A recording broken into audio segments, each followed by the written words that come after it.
perfect desert design lives in every hot desert in the world, from stony plains to arid mountains.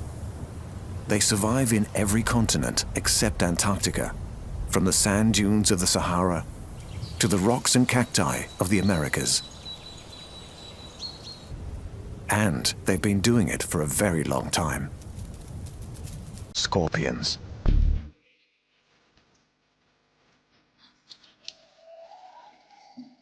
One of the most ancient creatures on Earth. They've existed since life first crawled out of the sea. It's not hard to see why. They have lethal weapons at both ends, and their bodies are well armored against predators and the desert heat.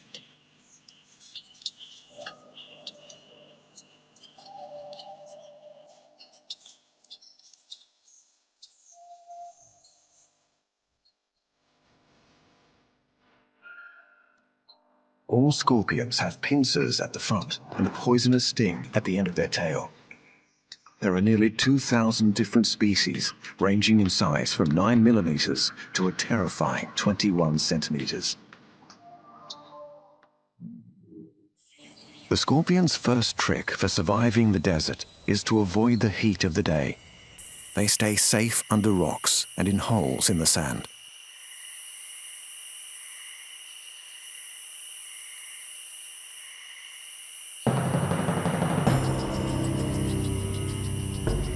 As the sun goes down, this primeval hunter comes out.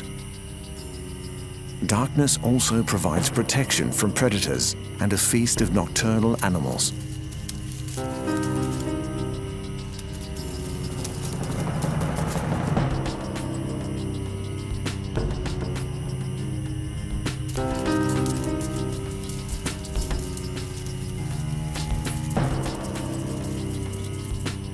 Scorpions have 6 to 12 eyes, but they don't hunt by sight. They hunt by running, by ambush, and with tiny sensitive hairs.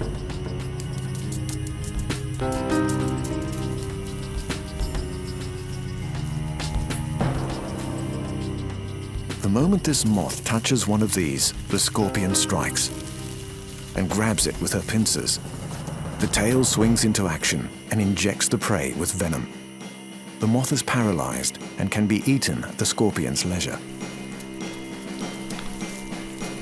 Scorpions eat any small creature they can catch, even lizards and mice.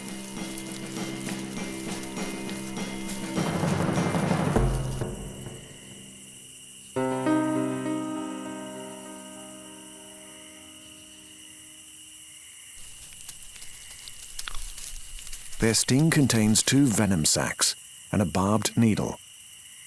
Even their mouths have claw-like structures to break up food ready for digestion.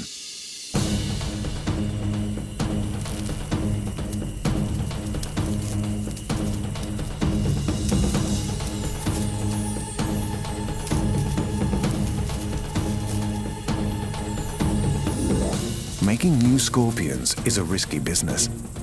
Males and females get together very carefully. This male has deposited sperm on the ground.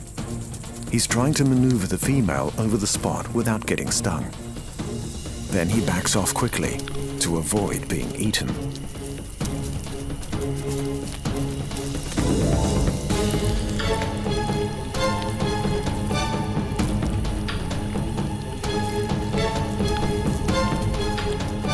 It's a lonely life being a scorpion, but it's one that has lasted over 420 million years in the race of life.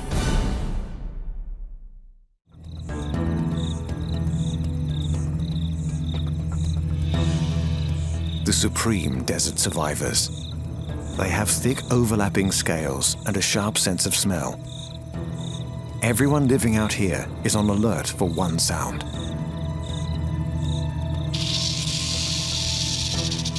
Rattlesnakes can be 2 meters long. They're fast, tough, and deadly venomous.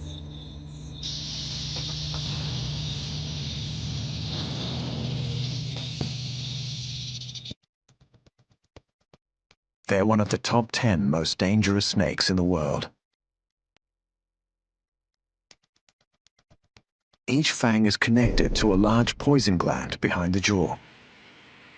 When a rattlesnake bites, The poison glands contract, squeezing venom into the fangs. A banner-tailed kangaroo rat is in the snake's sights. The race of life is on for prey and predator.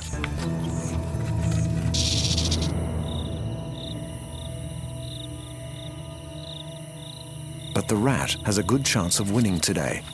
He also has excellent desert survival techniques. If it gets close enough, the snake will smell the rat with its tongue, but it's confused.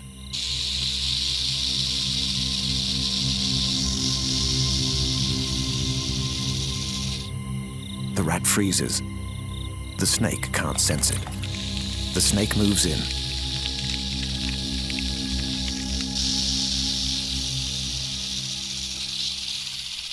The rat freezes. The snake has lost it again. Then a startling display. The rat seizes the chance to get away.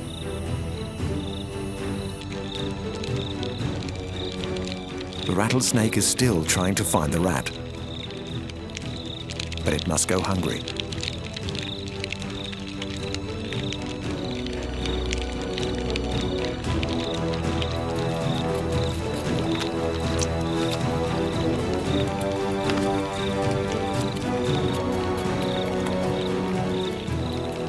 Finally, the snake has won the duel of the race of life today.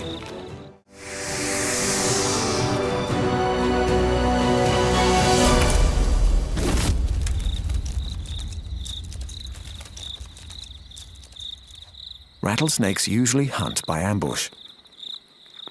The prey is swallowed whole. The snake's strong gastric juices can digest everything, even bones. In the desert, not a scrap of food is wasted. But they do have to fight to survive the king of the African predators. The big male has seen the lion. He's not sure if the lions will attack. But then the giraffes take flight. The race of life is on. Giraffes can run over 50 kilometers an hour. Lions can run at 80.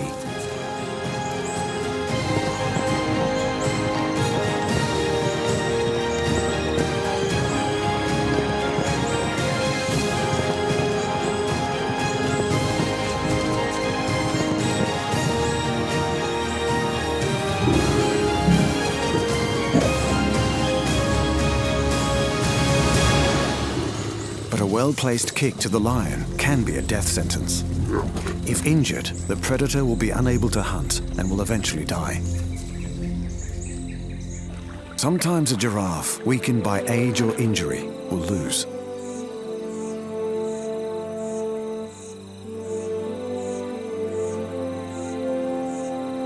Every day on the African savanna, only the fittest survive the race of life.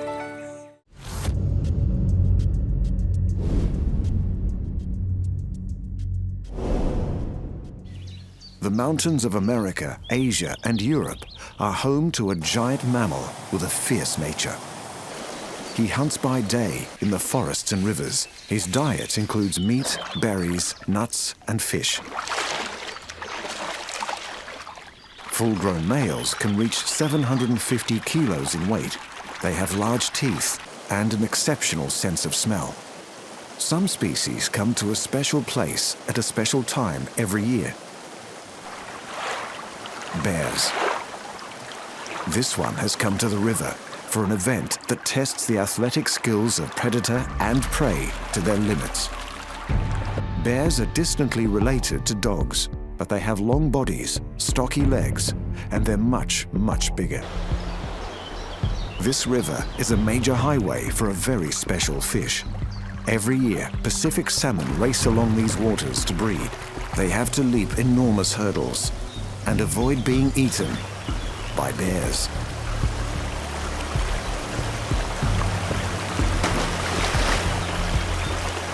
These salmon have been at sea for 2 years.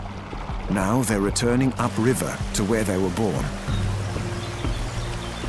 This adult grizzly bear has been practicing her fishing techniques for several seasons.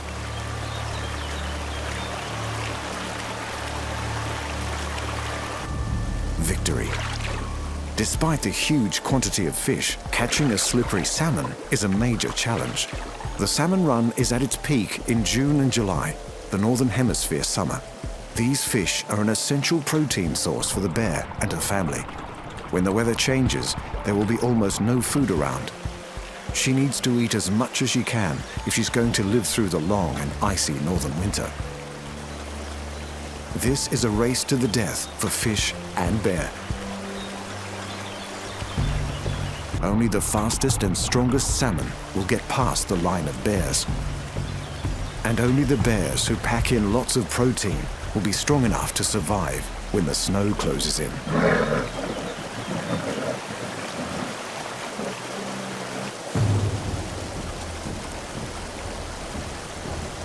Bears start training to be warriors from almost the day they are born. These two cubs spend most of their waking hours playing. But they are developing the skills they need to be good fighters.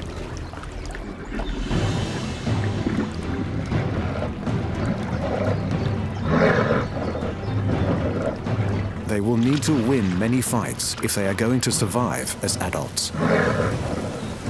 Bears don't just fight for food. They fight to defend territory and to win a mate. They also fight to protect their families. The sea lions flee for the shallows.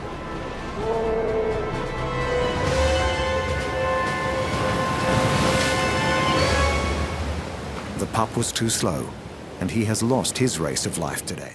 This young grizzly male is looking for his own territory. Bears are not very sociable. When they're not breeding, they usually live alone. But this territory has already been claimed.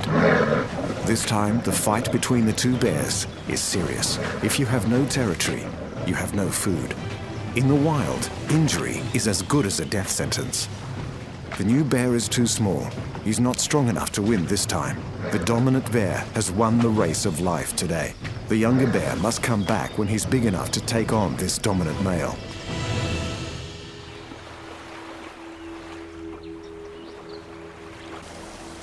This adult female has just made a major kill, and she's not about to share it. A wolf has picked up the scent of the kill. He's also hungry. The wolf is wary as he approaches the carcass. He's no match for the size and strength of the bear.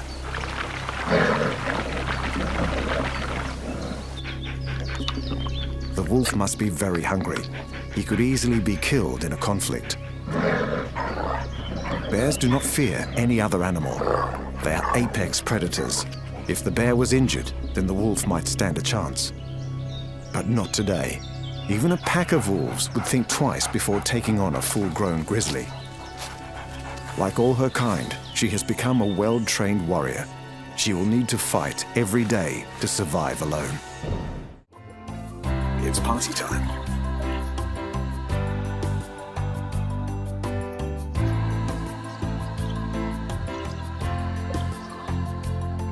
Now they've been fed, it's time to head for home. Sea lions have two major predators who won't be far away: sharks and orcas. So they're racing back to the beach for their own safety.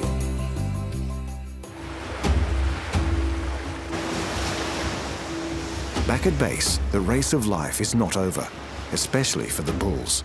It's breeding season, and only the best fighters will be given the chance to mate. The smaller bull is an intruder. The larger sea lion is fighting to maintain his role as the dominant male. This one has already been in a fight, but he's still up for more.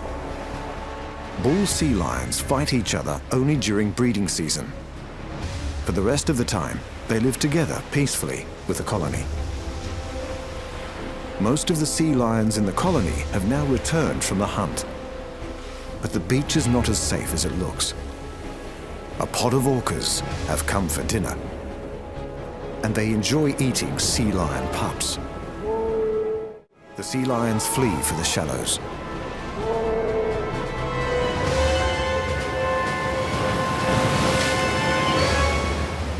The pup was too slow, and he has lost his race of life today.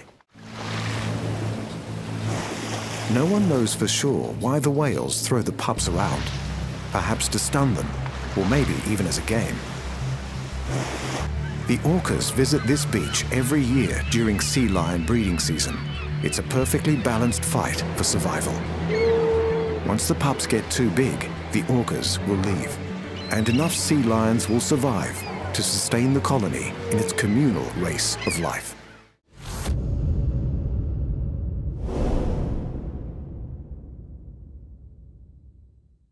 One warrior has played more parts in myths and legends than any other.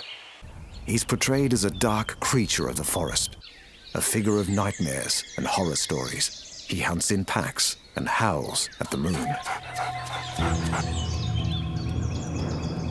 Animals take flight when they sense his approach. The wolf. Wolves have lived close to humans for almost 15,000 years. They came close to our campfires in prehistoric times and have served us as hunters, guardians, and companions ever since. The wolf is the direct ancestor of all our domestic dogs. He's intelligent, social, and a very impressive fighter. Life is tough on the Arctic tundra. There's limited sunlight, not much warmth, and very little food. Your chance of survival is increased if you work as a team. It's springtime. The snow is clearing, and the short growing season is beginning. The reindeer calves have just been born. This mother is nervous. She's seen the wolves. The reindeer break into a run. The pack of wolves is hot on their heels. The Arctic race of life is on. A calf has broken away. The wolves are faster, but the reindeer have more stamina. The she-wolf changes track. Her partner cuts off the calf. It's all over in seconds. The slowest reindeer is down. The wolves have been rewarded for their speed and teamwork. The leader of the pack gets to eat first. This behavior reinforces his place at the top of the wolf hierarchy. His mate will eat next, then the rest of the pack. Wolves have been wiped out in much of Europe and the USA, but they are now being reintroduced in some places with remarkable results. The wolf is the natural predator for large herbivores like elk and deer. When the wolves return to the forest, herbivore numbers are halved. This reduces grazing pressure on the young trees and shrubs. The forest blooms into life. This allows other animals to return, including beavers and foxes. So despite his fearful reputation, the wolf helps every plant and animal in the forest be in balance so they can run their race of life. This white-tailed deer mother has picked up the smell of the wolf pack. She will fight to protect her fawn. The stag moves in to help, but they're safe today.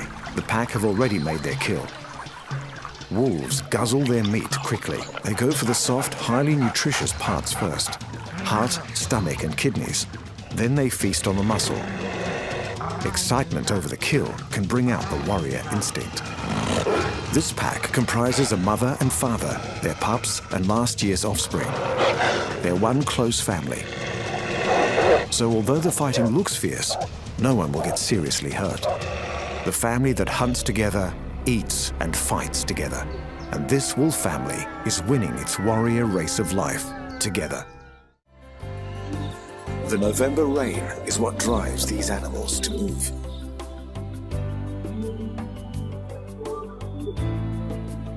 The Serengeti Plains near the Ngorongoro crater become rich with new growth grass. But by May, the grass is all grazed out, and the herds move north towards Kenya's Masai Mara.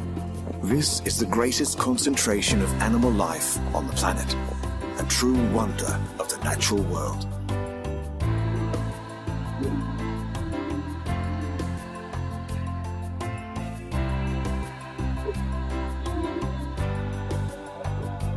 But where there are lots of animals, there are also lots of predators. The only animal that will take on an adult buffalo is the lion. She must be very hungry. She's risking her life by attacking something so large and dangerous. The buffalo has spotted her. The lioness persists. A kick from the buffalo could be a deadly blow. The buffalo must get rid of her attacker before it gets to her throat. The lioness goes straight for the neck. She's done it. This pride of lions have gone for a safer target, a buffalo calf. But they are going to have to fight off a very angry mother. This is where those giant horns come in handy. And this is how buffalo kill.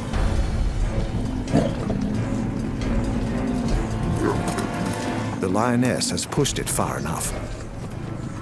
She's not happy, but the buffalo and her calf have won their race of life today. The entire herd is now alerted. They don't want the lions hanging around. It's not worth the risk. The lions back off. They will have to find their meal elsewhere. The buffalo have not only protected themselves, they have protected their young. In this way, the entire herd of bovine warriors wins their race. This race of life is about strength and determination.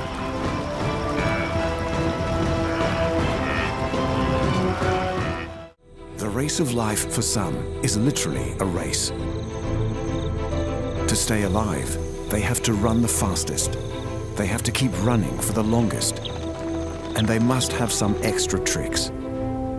They must do it every day, many times a day, just to stay alive. And the best place for running is where there's lots of space. The vast savannas of Africa, the open prairies of America, and the great red deserts of Australia. Animals who have survived here have used countless generations to evolve their ability to run and run. Some have long legs, some have strong muscles, others have light bodies, or sheer force of will. The need to run has led to a huge range of sizes and shapes. But all have one thing that links them. To win their race of life, they must run like the wind.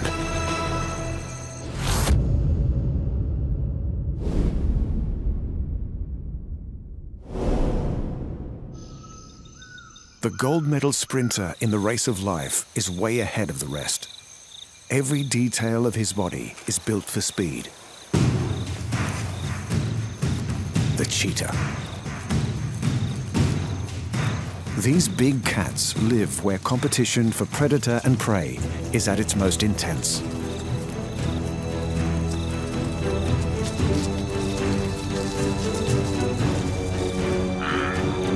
The African savanna, the greatest concentration of large animals on Earth.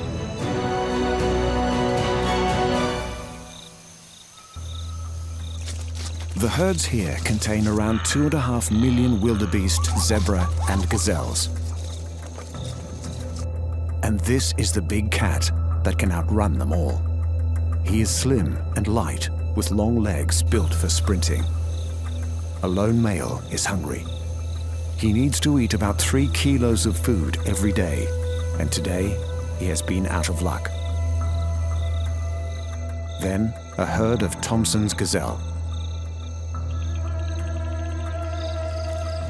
The cheetah needs to get very close to the gazelles before he reveals himself.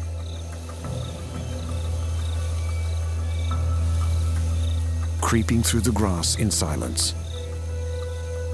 The cheetah is completely focused on his target. The gazelle senses something is wrong. The cheetah has no choice. The cheetah is out and running. He can accelerate to 75 kilometers an hour in less than 2 seconds. Soon, he reaches a top speed of 120. The gazelle is also fast, almost as fast as the cheetah. With competitors like these, the race of life is very close. But the fastest does not win. After less than a minute, the cheetah collapses. He cannot keep up his top speed for more than a minute. If he fails after then, the race is over. He has been taking 150 breaths per minute, and his body temperature has reached over 40 degrees. He may need half an hour to recover before he's ready to hunt again. The Thompson's gazelle has won another race of life. Cheetahs hunt by sight. They have a wide-angle field of view and extremely sharp vision. Even the cheetah's stunning eyeliner has a purpose. His black tear marks prevent reflected sunlight from getting into his eyes. The male is ready to try the hunt again. Camouflage allows him to get close to his prey. It's another Thompson's gazelle. He needs to get within 30 meters of the gazelle.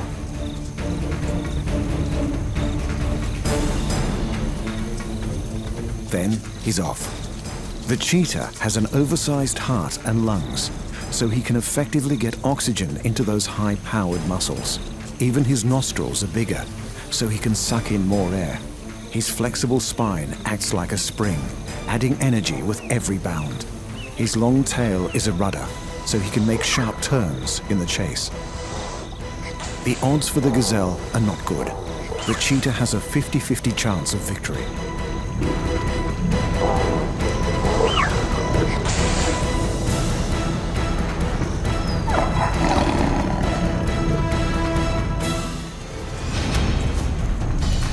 A firm bite on the neck suffocates the victim.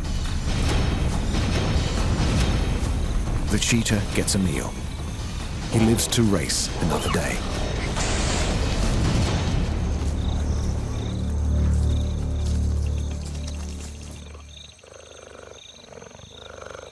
These cubs stand a high chance of being taken by bigger cats, like leopards and lions. The chance of these cubs making it to adulthood is around 50-50, but in some places it's even worse.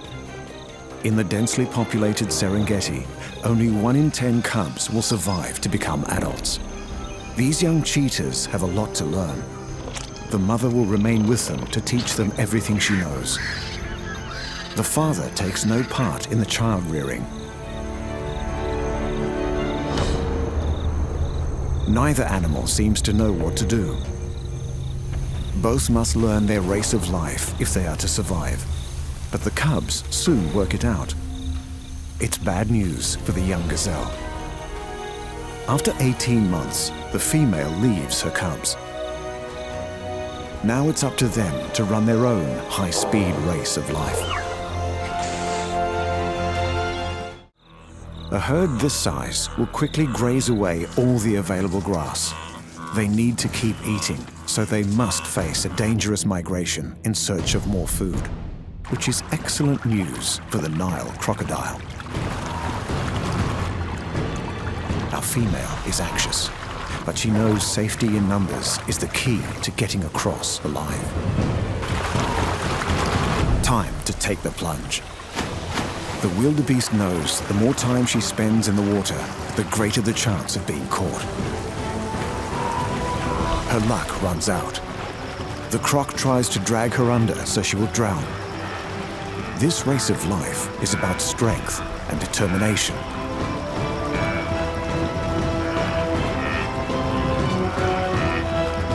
She's done it. An incredible escape. But she must cross this river twice a year.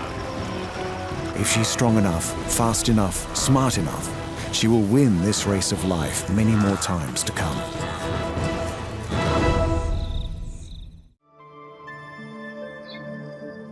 Like all eagles, her eyesight is over 3 times more accurate than ours. And her talons are like daggers. She spotted something in the grass. A rabbit flashes the alarm. She can dive at 70 kilometers an hour. The rabbit can also run at 70. It's an even match. A race of life, and both players have an equal chance of winning.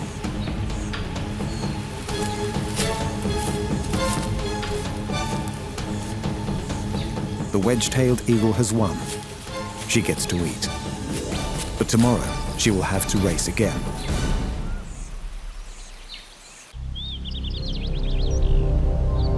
The poster girl of the eagle world lives in the mountains and plains of North America and Eurasia.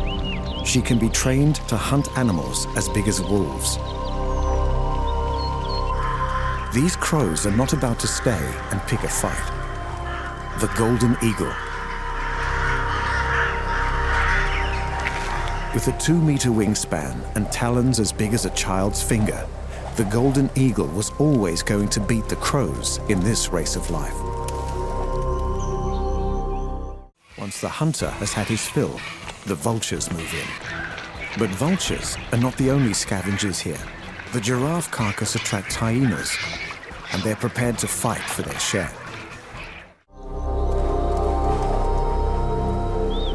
They can fly fast and far, and most have no natural predators. The bald eagle,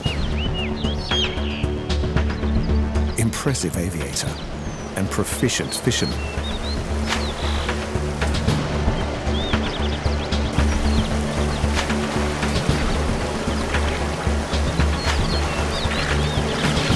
No wonder the bald eagle has been selected as the symbol of the USA.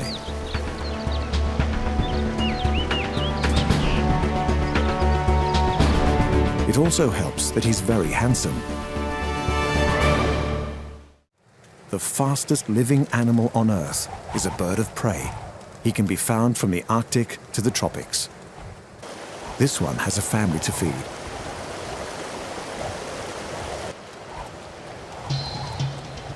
The pressure is on to find food fast. The peregrine falcon. He's preparing to take off, always alert.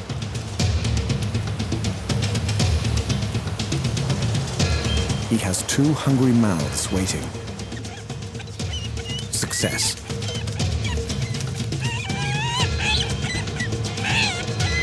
A good hunter will breed strong chicks. Falcons prefer to eat birds. Their wings are custom built for the aerial acrobatics needed to catch them. Farmers' fields are ideal open spaces for hunting. The falcon scans the sky. He's seen something in the distance. Unlike eagles, falcons' wings are slim and sharp-edged. These birds thrive on pure speed. A diving peregrine clocks over 300 kilometers an hour. At top speed, the air pressure could damage the bird's lungs, so they have special bones in their nostrils to break up the airflow.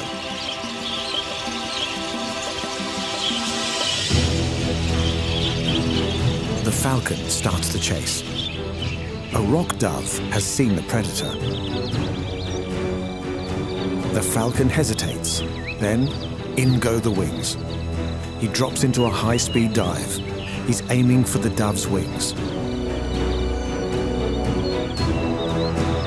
The dove dives too.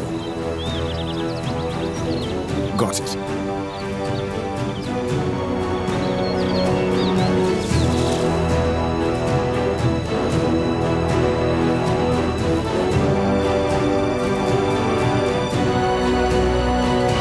After a touch of preparation, the peregrine gets a hearty meal. The rock dove put on a spectacular escape, but this is the day he lost his race of life.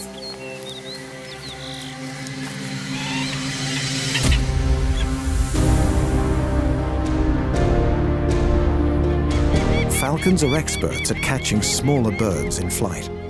This is how they win their race of life.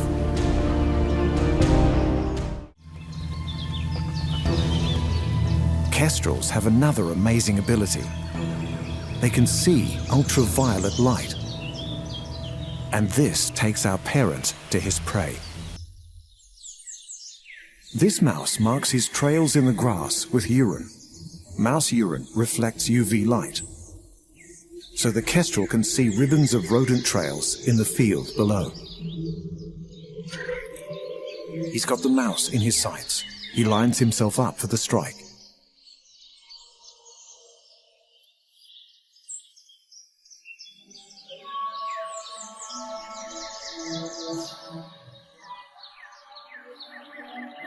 He's on target.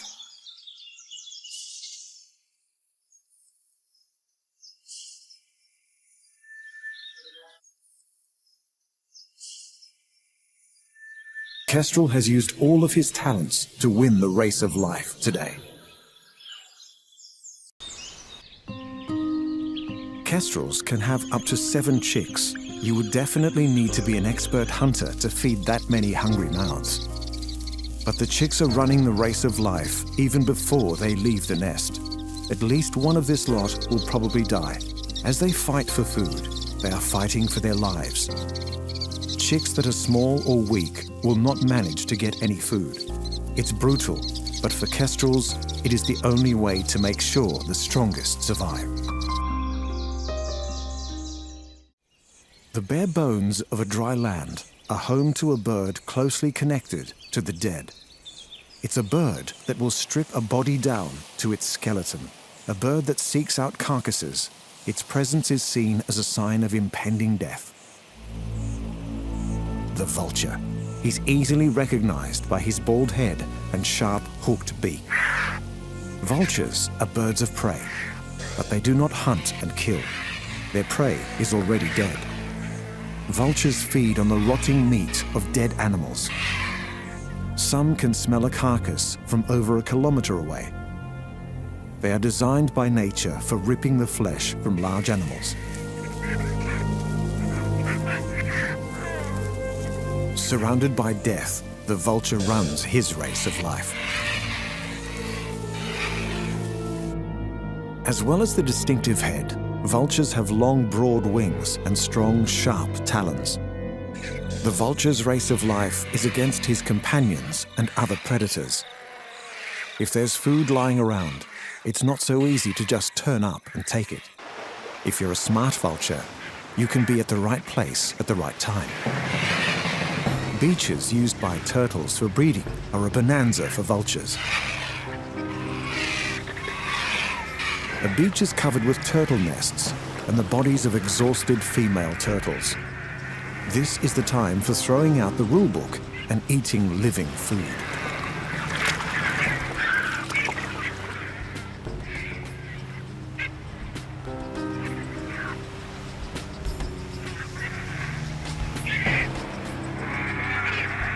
Turtle eggs and even newly hatched turtle young are on the menu for the vultures dining here. But word has got around, and the competition for food is tough. The best place to be a vulture is where lots of large animals are likely to die. The African savanna, where the largest herds on Earth move across the plains in their search for food. And home to hundreds of hungry predators.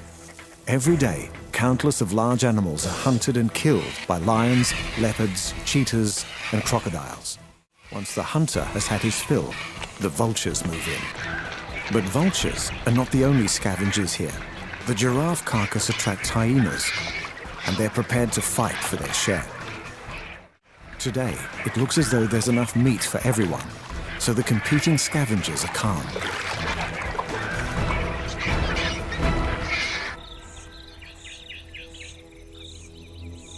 The vulture's bald head is convenient for digging into carcasses, but it also helps to keep their blood cool in the hot African sun. Despite their ugly reputation, these vultures are providing a vital service. By eating away any rotting meat, they are keeping the grasslands clean and free of disease. This wildebeest has lost his race of life, probably to a lion. He doesn't know it, but he's helping the vultures win their race.